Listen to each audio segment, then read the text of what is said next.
We all have thousands of transferable skills, and most of us are tapping into such a small fraction of those skills. Yo, Chris, man, what are you doing? What are you up to? I'm just helping people reinvent their lives. No big deal. Yeah, no big deal. Well, I'm going to join in. Cool. God bless, we're breaking these runs. Life too short to play on speed run. All right, Todd, what is top of mind today? What are we going to be yapping about today, my man? Well, we're talking about portfolio careers, and I think this is a term that's going to get much bigger over the coming year or two, because this idea that as we are looking out into the future of our careers and reinventing, which is what we specialize in, this notion of looking at things with more of an open mind and saying, how can I make money? How can I create new streams of revenue or even additional streams of revenue to what I'm doing or what I've done in the past is very, very important. Our whole pitch when it comes to reinvention is this notion that, yes, times can feel stressful, like this notion of AI coming in and industries changing, or even if you're just incredibly burned out from your career and you're in that mid part of your life and thinking, well, what am I going to do for the next 20, 30 years? Portfolio careers is something that we really want you to turn into. Okay, so today we're going to explore the definition of portfolio careers, like what does it actually mean? And also we're going to help you identify, like, are you the kind of person that can succeed that way, right? Because it's really not for everybody. And we're going to go into that a little bit. And then we're going to talk about some tactics about, well, how can you start to explore and experiment with this idea of making money in different ways and building a career that may be different than what you came from before. We have a lot of people in our community doing that. Chris, this whole thing starts with being open-minded, right? And really, as always, start with the belief set of what can I do for the future? Yeah, and I love the feedback loop of belief and evidence is something we talk about a lot, right? And I'll speak from my own perspective that I spent a lot of my life not believing certain things were possible because I wasn't seeing evidence of them, right? I thought of myself very left brain, very scientific, that sort of concept. Well, if I'm doing something day in and day out that isn't what I want to do, and I'm not giving myself the chance to take some experiments and try some new things, where am I going to get the evidence to support the belief? So there is this concept of starting with belief that it's possible. And specifically when we talk about portfolio careers, something that you love to say, Todd, is it's making a tiny little bit of money in different ways. Like, I know that I've made a stupidly small amount of money on Substack, and I believe you've made a stupidly small amount of money on TikTok, right? That's right. Those are elements of evidence showing us, oh, this is a channel in which I can make money.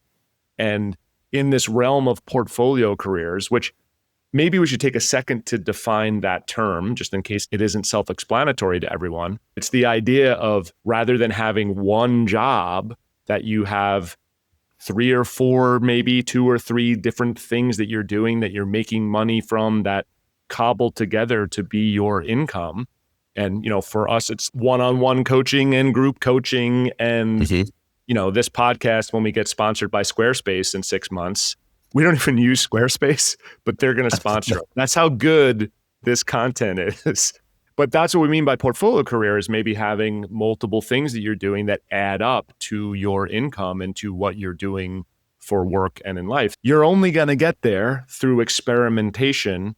And you have to start with belief, because you don't have the evidence that it exists until you start trying and playing around a little bit. I mean, I've seen this so many times when people come to me in this process of career reinvention. And I say this, I'm like, all right, I want you to start thinking with more of an open mind about the things that you could do, right? And we always start with clarity. I always start there. You start there. I mean, like, just dreaming big, right? Reinvention is an opportunity to dream big again, because I believe that even though times can seem tough, and this is a stressful moment for a lot of people that are reinventing, it's also like that opportunity of, what if I could create a future for myself and a career for myself that I'm actually really excited about, that's long-term and sustainable. And wow, I could even make not only replacement money, but more money doing that, right? So if you're in some form of reinvention mindset right now, that's what our podcast is about. And this notion right now of starting to look at multiple streams of revenue. You mentioned making some money on TikTok, right? I've earned like a whole $1.25, but like, it counts, right? I don't make money doing this, but the point is that I can scale that eventually. Like if I wanted to, it doesn't mean that everything that you do to make money is what you need to be doing. But the point is to be open-minded right now and to start experimenting with different ways to make money. And what I was saying before is that I've seen this so many times that when people start on this path and they take this advice and like, all right, like what could I do? Ideas are there. I've seen people that were corporate CEOs start baking businesses. I had a client from a couple of years ago literally start a bowling alley in his hometown that has blown up. No joke. They are, I think, in the process of franchising. And it was just more of, let me try this. Let me get into action. And let me do a bunch of things. If you're in that kind of earlier stage of reinvention where you don't know what to do, this is the moment to be curious. This is the moment to be an experimenter. This is a moment to be open-minded. And I love doing it with this idea of where can I make a little bit of money here and there and just start experimenting so I can see and get some data about what the world needs and what the world wants and what I could potentially do. That's reinvention. And so not everybody is going to be a portfolio career person, but what I'll tell you, and Chris, I don't know if you found this, is that when people start doing this, they get self-aware. It raises self-awareness around what kind of person, what kind of worker, what kind of profession, or what is my relationship with my professional life that really allows me to thrive? Because some people find that they can do very well with having 2 or 3 main sources of income, and that's often surprising for them. Some people find that actually I'm the kind of person that does better with having one thing that I need to focus on and grind in. I just need to find what that next new thing is so that way I can blow it up. But that's why this matters, because when you're starting to experiment, you start to learn. And that self-awareness is the gold, because then you can start to make really good decisions that will get you to that success faster. I think that what you happen to be doing doesn't necessarily have any connection to what you want to do or what you could be doing.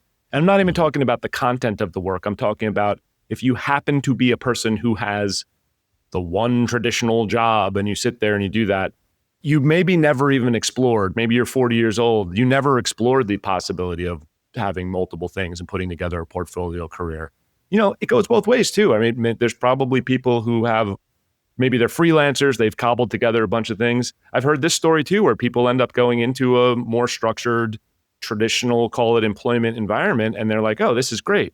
There's trade-offs around all these things, right? I mean, there's a lot of stuff that you outsource when you're in a structured environment that you then, if you're a solo entrepreneur or hanging your own shingle or a freelancer, you got to do all these jobs, right? So there's always a balance. But the bigger picture takeaway on this is I think that we owe it to ourselves to experiment a little bit with this and to give ourselves an option, which this is maybe even a bigger picture reinvention concept than simply talking about portfolio careers, but just the idea that you end up on a track at some point and you end up in a place in your life and you maybe didn't really make a conscious decision as to how you got there and whether that was the right thing for you. And so you have the right, we all have the right to experiment, to step back, to zoom out and to take a look and say, well, maybe there's a different way. Maybe it doesn't have to be just like this.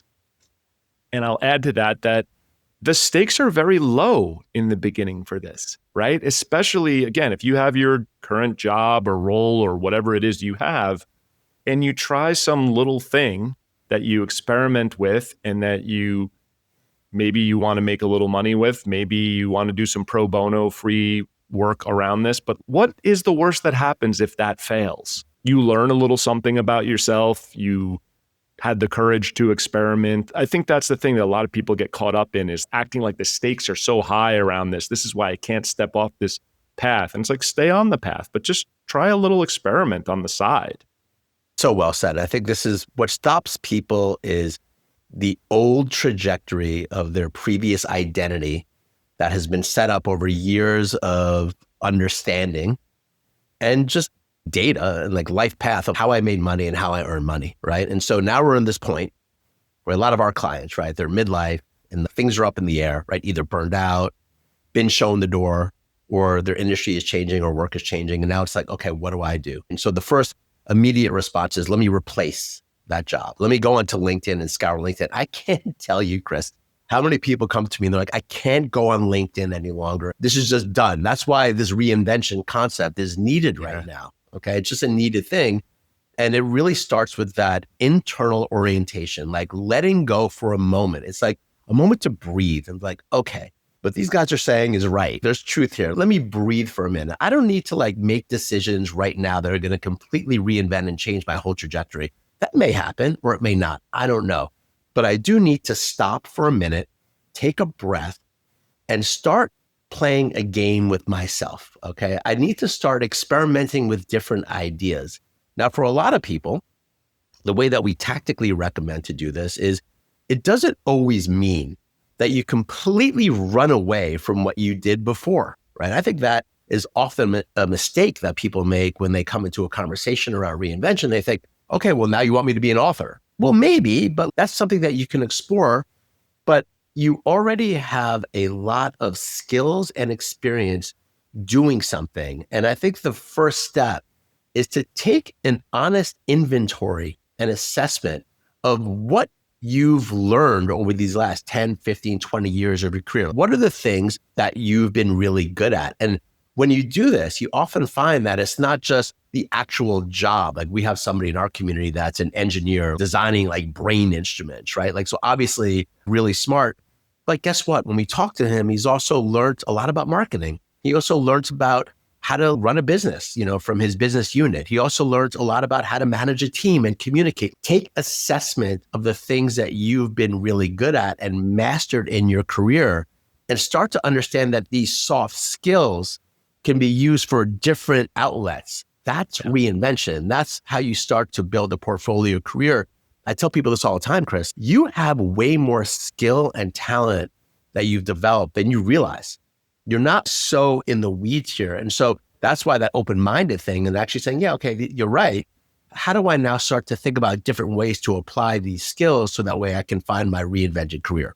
I think for this concept too, if it helps people to think of it this way, like the person who otherwise would be scouring for their next job on LinkedIn, when you go find that next job and it has 80% of your skills that are on your resume and your LinkedIn profile, but 20% you don't have, what do?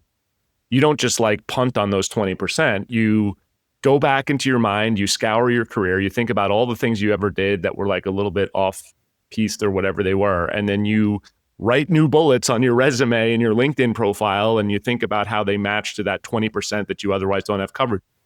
You can do the same thing in these new non-traditional portfolio career elements or whatever it is that you're exploring, because we all have thousands of transferable skills, if you want to call them, and most of us are tapping into such a small fraction of those skills.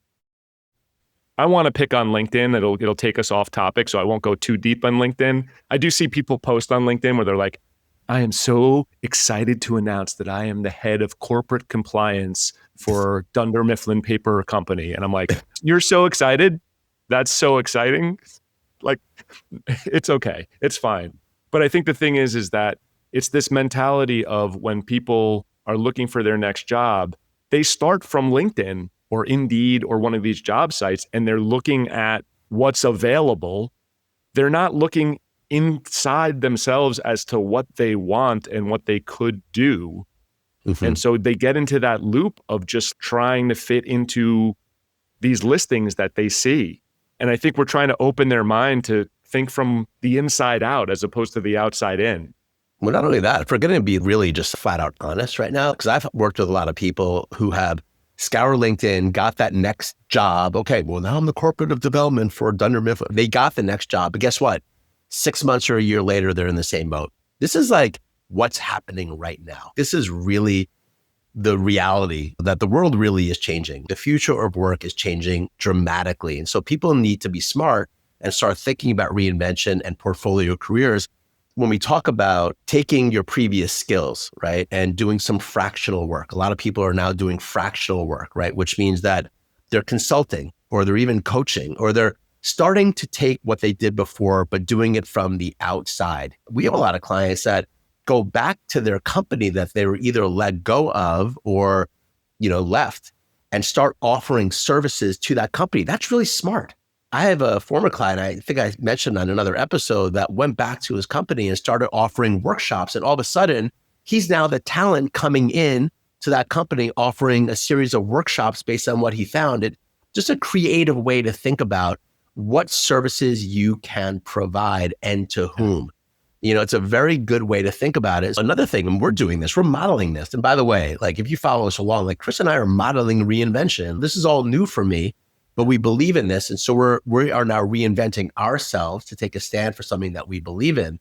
And when you start to take that breather, right, and give yourself permission to think, you realize that there's a lot of people out there that need your help, that need your assistance. This is why fractional work or consulting work or even coaching work is going to grow leaps and bounds. Mark my words on this. I know it feels like it's blown out, that everyone's a coach, everyone's a consultant. So many coaches. There's so many. Like, I get it. And guess what? A lot of people are doing well in it. It's going to grow more and more. It's spreading out right now. And so what you want to look at in reinvention to get even a little bit more tactical as an option is, what service can I provide to people in my life where I have done something that can help others? And can I start to make a little bit of money doing that thing? This is a very good way to think about a portfolio career, right? It's not, oh, I'm going to go write a book, which I've never done. I'm actually using what I did. And that's just one option, right? It's just one way to think about it. I don't think I ever told you this, Todd, but my first gig out of being in corporate, when I first decided to run an experiment and say, let me sell some consulting, was to a person who I used to work with. She had changed firms and we had worked together. It was like 20 years prior to that, right? We had a good working relationship. We worked together and I found out, I saw, I think on LinkedIn or something, that she'd joined a new firm, and I learned a little bit about them, and I had a technology procurement background. And I said, oh, they have to buy a lot of stuff. Let me just open that conversation. So I say that as an example too, for latching onto what you were just talking about. I think some people will say, well, I've been in the same role forever. I don't have the network to do this. I don't have the network to hang my own shingle. It's like, really?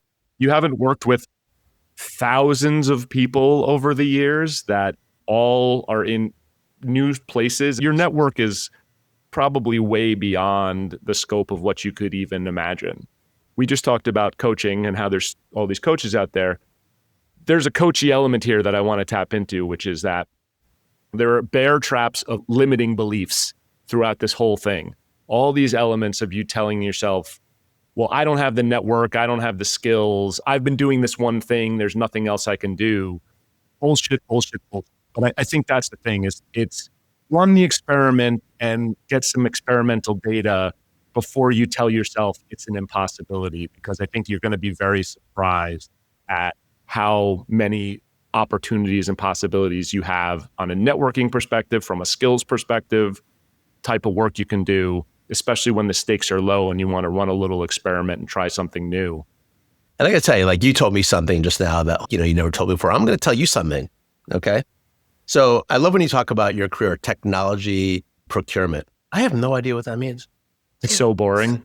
Your previous job is so perfect for what we're doing, right? Because it's like Chandler Bing from Friends. No one really knows what Chandler does. It's a little bit similar, but I love that you're not reinventing and doing this podcast, like going out there and doing your thing, because it's so relevant, right? It's so different than, I would imagine, technology procurement. You can't say the word. You're like, procurement. I don't know. I'm going to look it up. But the point is that what you're saying is really wise, right? And so as you're going out there, you have these skills, and you talked about your network. And I think this is the thing that people are scared of. And we're going to do episodes on this. If you love what we're talking about, subscribe to our podcast, because we are literally going to slice and dice how to reinvent your career and how to reinvent yourself in like 1,000 different ways. Chris and I can talk about this and give really good advice and tactics and tools like all day long. That's why we're doing this. Okay. So make sure that you follow us along. But this idea of your network, this is a moment in time to be really smart, to breathe and sit. Look at my LinkedIn, look at my Instagram, look at my email list, look at my text thread. Like, who do I have in my network? Who are these people? And as you start thinking about these different experiments that you may run, what can you do? And how can you be smart about reaching out to people and having interesting conversations with them, reaching out and talking to people? Guys, this is where the action happens. I can't tell you how strong it is and how powerful it is to start using your network. And I hate to say using, but being smart about your network, having these conversations in smart ways and finding ways to do this. And this is really deep stuff because this is like where humans get stuck. I'm going to share a secret here. We're watching this in our community right now where people have these networks and they're listening to what we're saying, but then they're scared to reach out because it feels weird or they feel insecure. They want to shield themselves from this vulnerable place that they're in of having to reinvent their career because their previous identity was so dialed into something. And at a dinner party and at a family function, they could say so clearly what they did, right? And now they don't have that and they feel naked. And now they're like exploring a couple of new things. And what I tell people is, fine, I'm not telling you not to feel that way. It's a very normal way to feel a little bit insecure, a little bit vulnerable, but it's also a solvable problem. As you're looking at your network, develop language that makes you feel good about exploring. There's ways that you can use language to actually explore your potential reinvention that will get you the data that you need, that will open up doorways and create synchronicities and coincidences that are beyond what you can think of happen, and where you retain your confidence, right? Where you actually don't feel weird or bad about how you're sharing. And this is such an important piece to this because a lot of what holds people back from using their network is this insecurity around, like you did this, right? When you went out and started coaching, you sent out an email to what, 50, 60 people. You probably felt that, but you went ahead and did it. And you always say to me, oh, I wish I would have known about the reinvention tenets because I would have done that knowing that it's part of a system. I remember sending out that message. It's really funny. The way I describe it is true, right? I drafted the email. I think I said it like 45 people or something to start. Drafted the email. And it took me like a week to actually send it. Every morning I'd log in, I'd look at it and I'd be like, is today going to be the day? And then I finally sent it. And you know what happened? First of all, I was asking for pro bono coaching clients, right? So I ended up getting like 10 pro bono coaching clients out of it. 1 or 2 of them converted to paid clients out of that. A bunch of people replied and said, this is so awesome. Like, this is so cool. You're going to be great at this, all that stuff. And then a bunch of people didn't reply. And maybe those people laughed and laughed and laughed at how silly I was or whatever. Well, I don't know. Or maybe they just didn't reply to their email or who cares, right? And I think that's the thing. We're so obsessed as people with that last group, those 10 out of 40 or whatever it is that are like judging us. We think we project that they're judging us or whatever. We let them control our lives, our projection of them. We let them hold us back from the thing we want to try or the conversation we want to have. I have talked about this on another episode, but I will go there for a minute where it's like, I have had conversations with people where I say, oh, I'm a coach. I help people reinvent their career. And some people will grill me and they're like, what does that mean? What do you help them do? How do you help them? You know, blah, blah, blah. The skepticism is just emanating off of them, like it's coming out of their pores, right? And at first I would turn that inward and be like, oh, well, maybe this isn't a thing. I don't know. I had to develop my confidence around it over time from actually working with clients and doing it and experimenting and growing and figuring out exactly what it is. I've noticed that the people who have that reaction, it's grounded in their own insecurity, or usually it's people who hate their jobs and wish that they could change and quit. And like when they see someone doing it, there's an envy there. I'm not saying that, you know, people are envying me, but I'm just saying you never hear that from someone who's passionate about their work. No, what you're saying is so true, right? When people get the confidence to reinvent, right? And they go out there, right? And this is what we're fueling people to do, right? We are literally fuel for you to go out and experiment with your career and your life. That is the purpose of this. And you're going to go out into the world and you're going to have conversations with people that you know, people that you don't know, use your network as we're talking about today, and start to look at these different potential portfolio careers, and you're going to get feedback.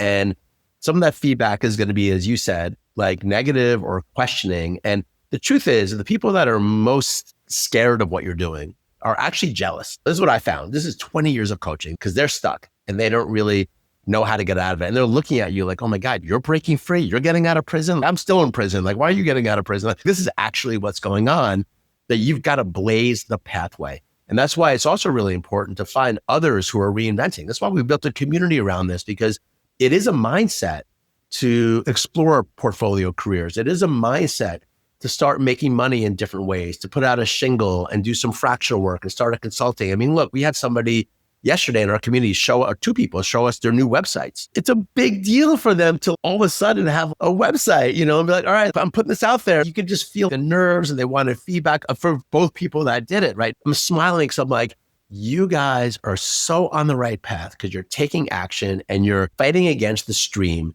to create new pathways for your work, for your money making, and your dreams can come true right now if you just keep going. And that's why you got to be surrounded by people who are in the same boat, because you're not always going to get the support, right, Chris? You're going to have naysayers, even people close to you, maybe even more so people close to you, right? Can we be indulgent for a moment and just talk about how great it feels for us? I'll speak for myself, but I know that you feel this way too. When in our community, which is, again, it's people who are going through reinvention. So it is a safe space if you want to look at it that way. You can talk about your weird, new, different idea because you're with people who don't have a preconceived notion of who you are and what you do. And they're all in their version of it. So they're open-minded about it. Like, let's go, let's experiment. But for those two people you mentioned, for me, sitting here and seeing over literally the past several weeks, the germ of an idea or this thing that I might be exploring, this is one of 3 or 4 or 5 things I'm doing, turn into, I think I'm going to actually do something with this. I'm gathering some information. Oh, now I've got a website. Obviously, these things are iterative, and we spent time with both of those people talking about how we might do some different things with their website, et cetera. But it's so satisfying for me to even just be a part of or see from nothing came something.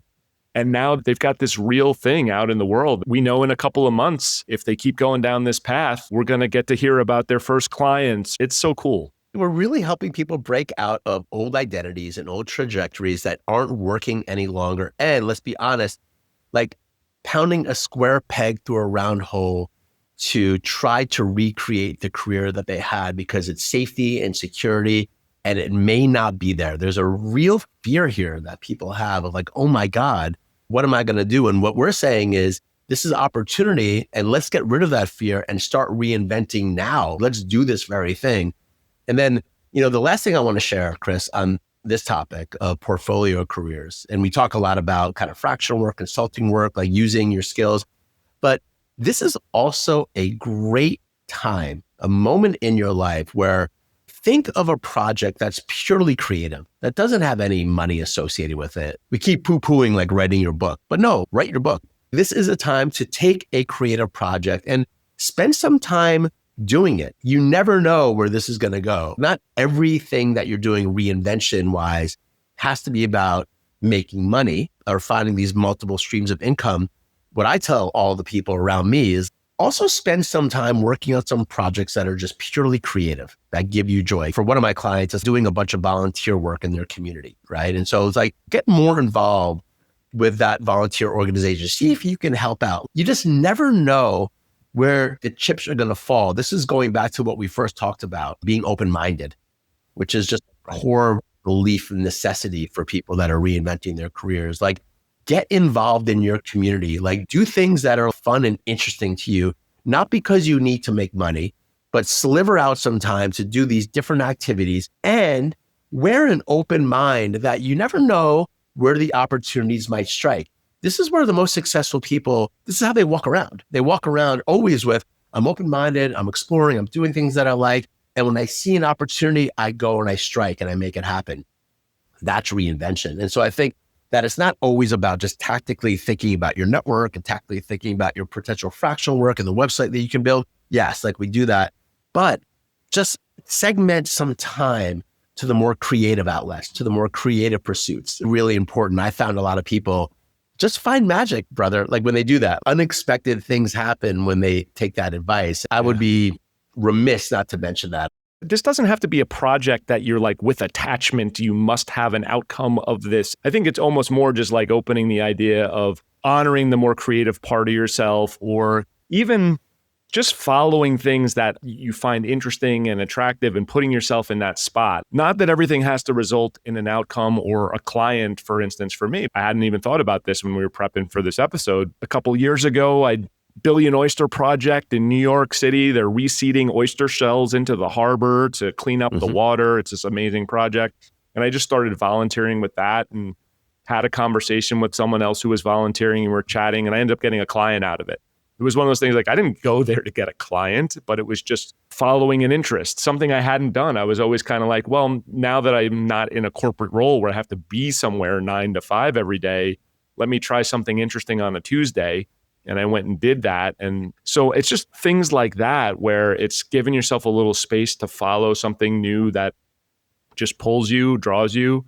In terms of the creativity element, I do think that that's an underutilized or under-honored part of our brains and souls and personalities, especially a lot of times when you're in a very structured 9 to 5, the corporate box, as I like to say it. And so I think even just putting yourself into that creative mode and giving yourself some space to explore something new or a little weird or whatever it is, it actually just puts your brain in a different framework. And a lot of times I'll find that after doing something more creative, writing, music, whatever it is, the problem-solving machine got distracted and it kind of comes up with an answer on something, right? So again, not with the attachment of I'm always going to get an answer. Not like I go to play the piano in order to solve an equation, but it is one of those things where it does tend to happen that rather than banging your head against the wall over and over again, you give yourself the space to explore and expand. And actually, lo and behold, you get some great results from that almost accidentally.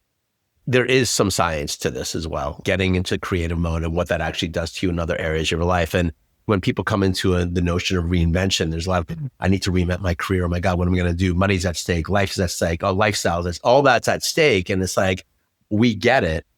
And we're going to give you a framework by which you can explore these things. And part of that is to explore creative endeavors for your soul, for your mind. Like, look, this life is short. This life is seriously really short. So you want to be able to give yourself that space. And look, like I just sent an email out to somebody that I interviewed last year, Bill Burnett. He works at Stanford University. He runs the Designing Your Life Institute at Stanford. He's got a New York Times bestselling book. We're going to get him here on our podcast because he's awesome. And he talks a lot about what we're talking about from a lot of like research, science-backed stuff.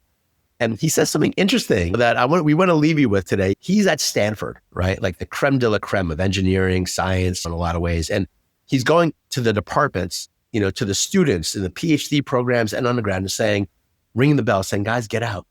There is no future in mathematics or engineering. This is the first thing that AI will eventually overtake. And so I said to him, well, that must cause a lot of havoc. And he's like, well, it does. I'm like, well, what are you telling people to do? He's like, well, I think there's going to be a huge resurgence in the humanities, in the arts, in creativity, in literature. Because that's what humans are meant to do. And AI will eventually take over a lot of things that we're not meant to do.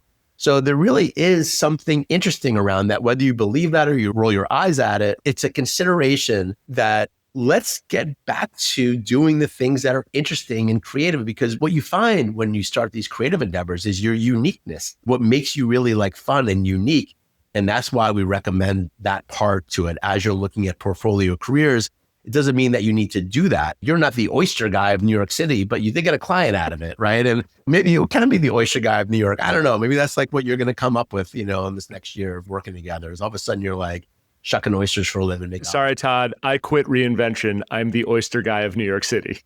I'm going to tell you right now, man, if that made you happy and you're like, look, I found oysters. I've always had a thing for these things, like everything about it, the texture, the smell is me. Even when I get a little chip in my mouth and I chew and I pinch my tooth, like nothing better than that. Nothing better than that. I'm down, brother. I will support you because reinvention, you got to be open-minded, going back to the beginning, and we got to support people in whatever they need to do. This has been fun, man. I hope that as you're listening, you're really getting some value. And we have fun on here, but we're also wanting your wheels to spin. We're wanting you to think creatively. We're wanting you to think about what you can do over the next 6 months, a year that can set you up for the next 15, 20, right? And so that's why we need to be experimenters and curious and to start looking at how we can make money in different ways. Yeah, this is a fun one. This is really exciting conversation. I really hope it sparks maybe just a little imagination. If you're with us live or if you're listening to this, maybe there's one or two things kicking around in there that you haven't honored that maybe you could do a little experiment on sometime soon. I don't know. Yeah. Could be fun. Let's go, brother. So good to be here with you. Everyone subscribe to our stuff and we'll be back shortly with some more. See you guys soon.